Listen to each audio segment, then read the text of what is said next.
اب ان تین آیتوں کے بعد چوتھی آیت ہے ایاک نعبد و ایاک نستعین،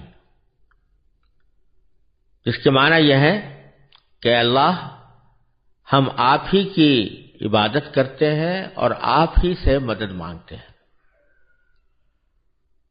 یہ اس آیت کو پر غور کرنے کے لیے دو تین باتیں ذکر کرنا ضروری ہوگا۔ ایک تو یہ کہ یہ پورے سورہ فاتحہ میں بالکل بیچوں بیچ کی آیت ہے، یعنی اس سے پہلے بھی تین آیتیں ہیں اور اس کے بعد بھی تین آیتیں ہیں، اور یہ ان آیتوں کے درمیان آئی ہے، ایاک نعبد و ایاک نستعین۔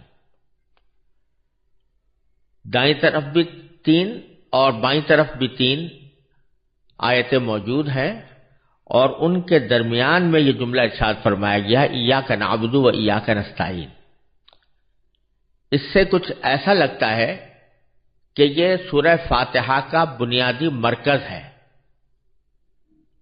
اور اس کا وسط ہے، اس کا سینٹر ہے، اور اس سے پہلے کی جو آیتیں آئی ہیں وہ اور اس کے بعد کی جو آیتیں آ رہی ہیں وہ مل کر در حقیقت اس بنیادی حقیقت کی طرف انسان کو لے جانا چاہتی ہیں۔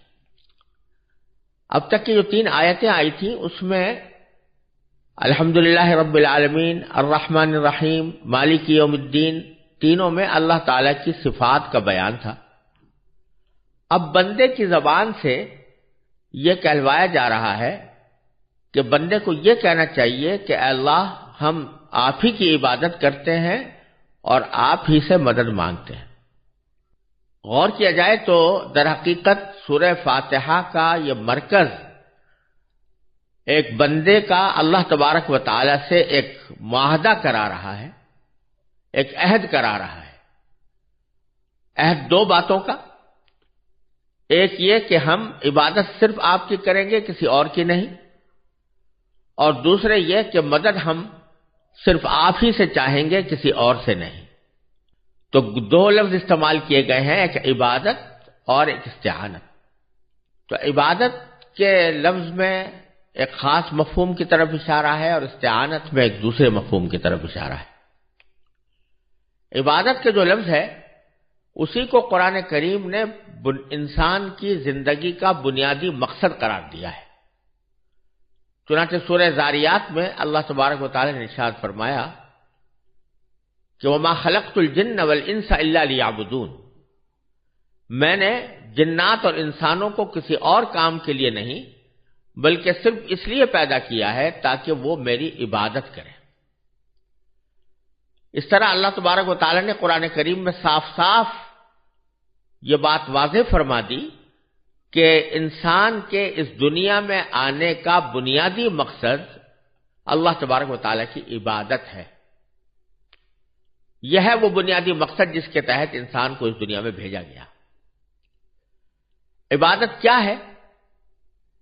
اس کے مفہوم میں عام طور پر افراط و تفریط واقع ہوتی ہے اور غلط فہمیاں پیدا ہوتی ہیں، اور اس کی وجہ یہ ہے کہ یہ عربی زبان کا جو لفظ ہے عبادت، یہ کسی اور زبان میں اپنے پورے اور مکمل مفہوم کے ساتھ ادا نہیں کیا جا سکتا۔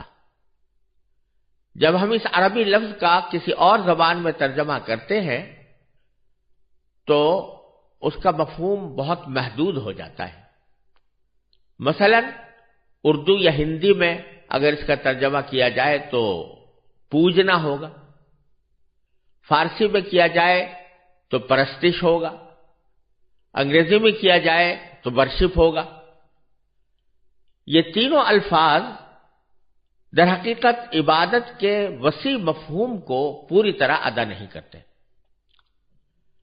کیونکہ پوجنے میں یا پرستش میں یا ورشپ میں در حقیقت کسی ایسے طریقے کی طرف اشارہ ہوتا ہے جس کے ذریعے بندہ اپنے آپ کو انتہائی عاجزی کے ساتھ اپنے پروردگار کے سامنے یا اپنے معبود کے سامنے پیش کرے، اور بس۔